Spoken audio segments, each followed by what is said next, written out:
Good morning, fellow internet friends. How are you? It is a Friday, once again, the 30th of August 2019. It is almost the end of August, which pretty much means summer is over. You know, winter is coming. At least my allergies are getting, you know, are starting to leave me alone. Um, yes, I'm Fab from Hamburg. Tech news is the order of the day, although today it's not much happening, it seems. Everybody's just taking time off. I mean, of course, there's lots of stuff happening. Whenever I say this, is like, my feeds are full of stuff. But I'm trying to, with this show, I'm trying to kind of distill it down. I was aiming for 15 minutes originally. Now I'm aiming for 20. It's more than 30. Sometimes it's 40. But I'm trying to distill it down to, I think, the stuff that really matters. So I will write about stuff during the day quite often that I won't report on the next morning for you, because I think sometimes it's just too niche. I'm trying to give people something they can use in their daily lives here, not like the most niche security news or something. So I hope that's working. If you got any suggestions for improvement, of course we have a Discord, discord.sixgun.org, or you could just mail me at feedback@sixgun.org and just tell me how you like the show, or just say it in Twitch chat. Shout it out. Anyway, let's get into it. It's not that much, but I got some stories. First of all, of course, we have to have trade war news. So there is an undersea cable that is almost finished. It's called the Pacific Light Cable Network. It's going from Hong Kong to Los Angeles, or from Los Angeles to Hong Kong, depending on what perspective you're taking. And it is being built by several companies, including Google, Facebook, and the Chinese telecommunications company Dr. Peng Telecom and Media Group from Beijing. You can't these Chinese names, you can't make them up. Dr. Peng. Peng in German is literally the sound a gun makes. When you go like finger guns, you go like peng, peng, peng. Dr. Peng. So they're building this undersea cable, and it's nearly finished. They have already built 13,000 kilometers. Are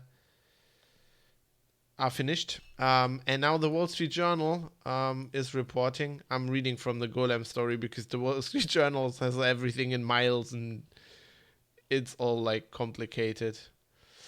So basically now the US government wants to stop it and have like a security review or something. I mean, the cable is almost done. Like they laid most of it.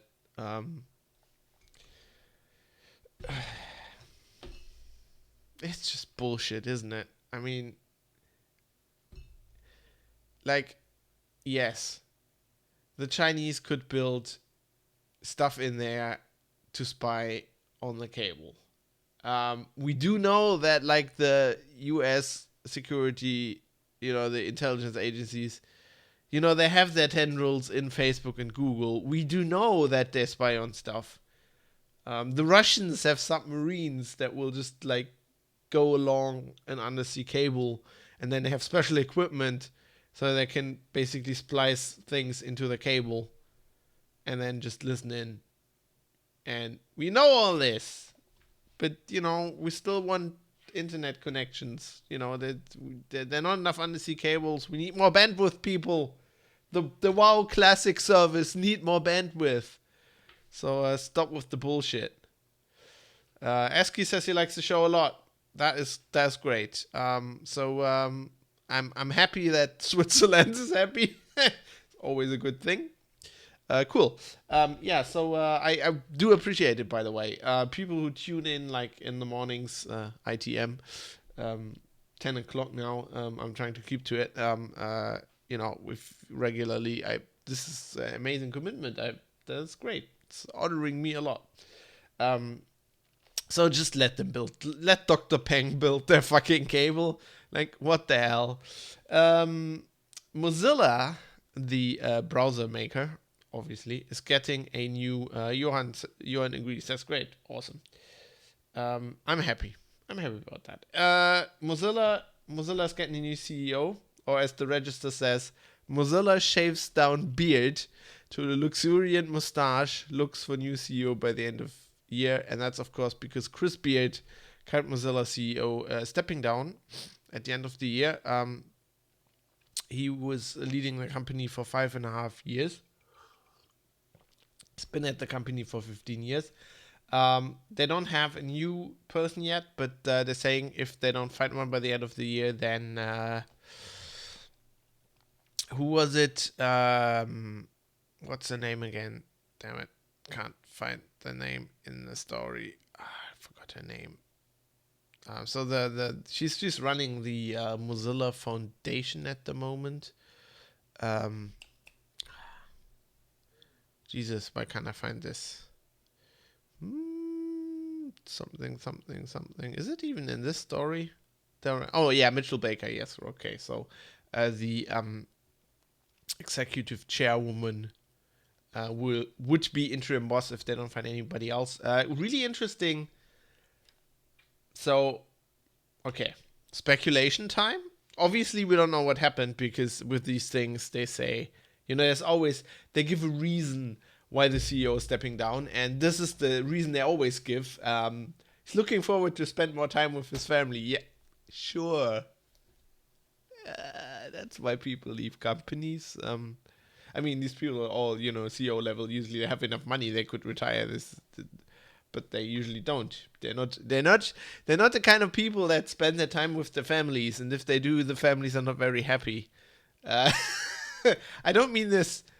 I'm saying this with a lot of respect. I mean, my dad was running a company or running a political office, basically. He was kind of the CEO type, and he was very different. I love my dad. He's a great guy. But the time when he prematurely retired because he basically had to, and had enough, could do it from the money perspective, and he just came home and unexpectedly, pretty much, and that was a tough first few years for my mom, especially. So I don't know. We don't really know why he's stepping down. Asky says Dr. Peng's undersea cable sounds made up. It does a little bit, doesn't it? Yes, we're Dr. Peng's. I can't do Chinese accent, damn it. I must do Russian accent, the only accent I can do. We're Dr. Peng Cable Company from Beijing. Yes, we're laying cable. Do not mind us. It's totally legitimate business operation. So I don't know. Speculation time. I'm thinking he did something. I'm thinking he was ousted because they do not have... or maybe it was his medical reasons. That could be the other thing. I think it was unexpected because they do not have a follow-up person, and they have like this interim thing. But usually, you don't have interim bosses. It can't be like really bad because he's leaving by December. So it's not like somebody got really sick immediately, I'm guessing, and it's not like he did something really bad because then they would have kicked him out immediately, I'm thinking, but I don't know. Here's to hoping that Mozilla, for me personally, will find renewed focus, because for a while now they've been doing weird shit that I don't understand. I think they should concentrate on being a browser maker and should make a good browser. I think they should just be less political. I mean, I get the whole reaction to Snowden and all of that, but like I think they're too political. I think they're injecting a lot of agenda into, like, whenever they have decisions like, cookies or SSL things. It's like they're trying to exert pressure on the public or on companies, and I don't think they should be doing that. I think they should be concentrating on making a really good browser. And here's an opening. You have pretty much the only functional Mozilla, from me to you. You have pretty much the only functioning standalone email client, aside from macOS Mail or something, the classical desktop email client. Why don't you spend some energy on making that really great? Because email is not dead. Everybody's using a lot of email, and there's still a lot of, people still a lot of use for programs like that. So why don't you do that, right? And I know you've lost like the majority market share for Firefox, but that's not important. Just make the best browser it can be. Make a great open source browser. I mean, Google's browser is kind of open source as well, but not really. So, do that. And stop with like the political bullshit. And stop sending me stupid emails. I'm like in a press mailing list for Mozilla, and their emails are never about the browser. It's always about something. Oh, we need to save the internet now because net neutrality this. I mean, just don't. You're not a political organization. You just shouldn't be. Anyway, we have more from the Time AI bullshit people. Sean Gallagher, who's as far as I can tell, a good guy. He writes really good stories on Ars Technica. I like him a lot. He did an interview exclusively with the Crown Sterling guys. The Time AI guys I talked about on the show here as well. And not to go into the details, but it's long. And it's well worth a read. And it just cements... I mean, they're just digging their hole deeper, right? So he interviews like two of the guys. I think the one who did the presentation, and then like the head of the company. And the head of the company used to be in medical things. He used to market... He market Botox and like breast implants and shit like that. And then he worked for like a dental company or something. But like he's not a mathematician, and he's saying he's discovered this. Basically, all numbers in nature are related to 24. You divide something, and it sounds like something. This stuff sounds like something from No Agenda.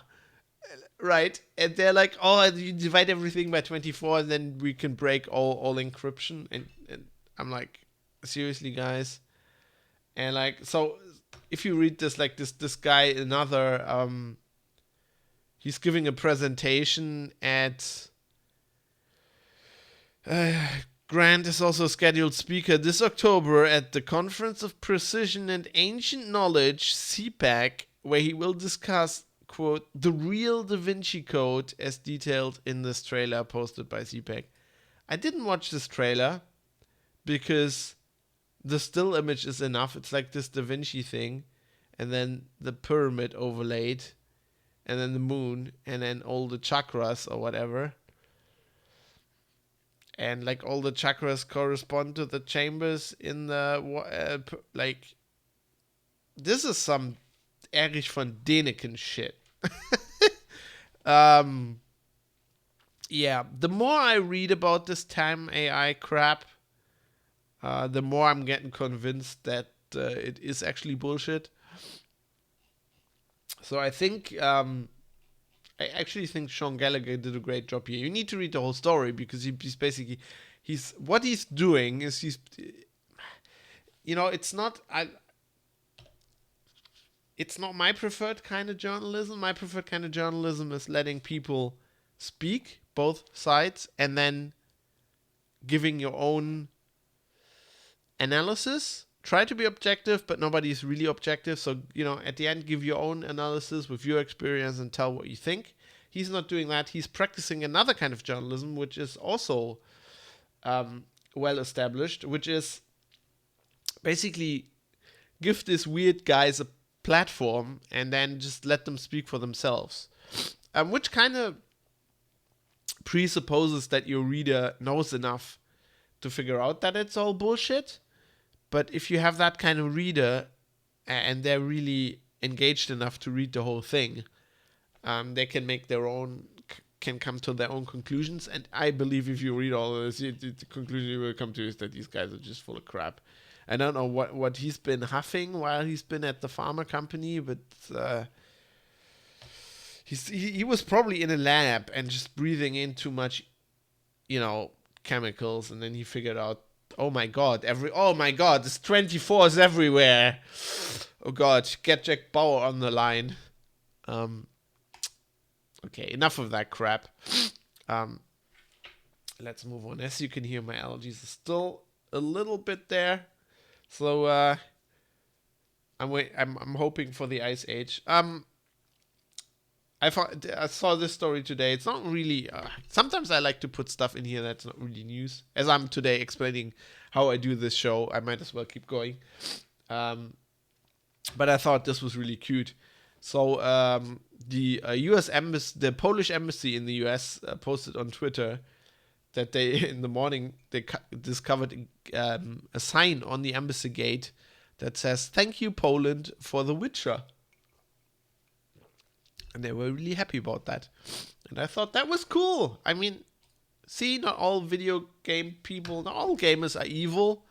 We're not all like these trolls living in a basement, stirring up shit, all alt-right people. There's also nice people. I thought that was a good move. And last but not least, speaking of video games, I saw something today. Hadn't heard about this game before, but it looks kind of cool. So on September the 10th, there's a game coming out for PC and consoles called Greedfall, which is by a French developer called Spiders, which I hadn't heard about either. Just give me a second, sorry. I'm sorry about this.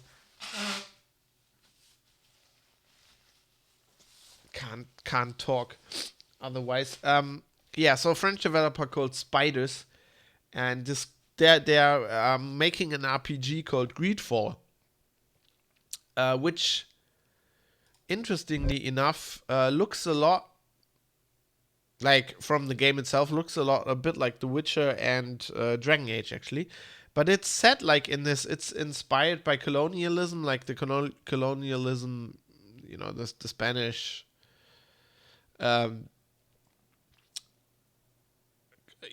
Latin America based, 17th century, basically, colonialization, and it looks really cool. So in the game, there's like all these fictional nations, and they discover this continent, which is, I think, elves are living there, so they're kind of like the native inhabitants. And of course, there's magic and monsters, and I don't know. I think I'll be playing that. Big Dragon Age fan. I just love that 17th century conquistador style. There was a recent Magic set called Ixalan where they, where basically had that as well, that and dinosaurs. I love that aesthetic, and I think it's really underrepresented in video games. And there's some interesting political things going on there as well, of course, that I'll be probably commenting on, and it just looks great. And I like Dragon Age and The Witcher and stuff, and I think. The Witcher series obviously has ended, and Dragon Age pretty much as well, because BioWare is now fucked. So we need to look to other developers, and this looks promising, so I think I'll be playing that. Might give a little mini review here on the show since I've talked about it. Anyway, that's it for me for this week. I'm out of here. And I will see you next Monday at 10, I'm guessing. Kind of worked this week. I need to kick myself a bit more in the butt to actually keep to the schedule, but I think that's actually good for my whole day and everything. Yeah, and Eski, thank you. Have a nice weekend as well. I'll be enjoying... They're saying there's still the last remnants of summer this weekend, so I'll be enjoying that. We need to take in the sun while we can, have a great weekend, and remember, Bula. See you next week.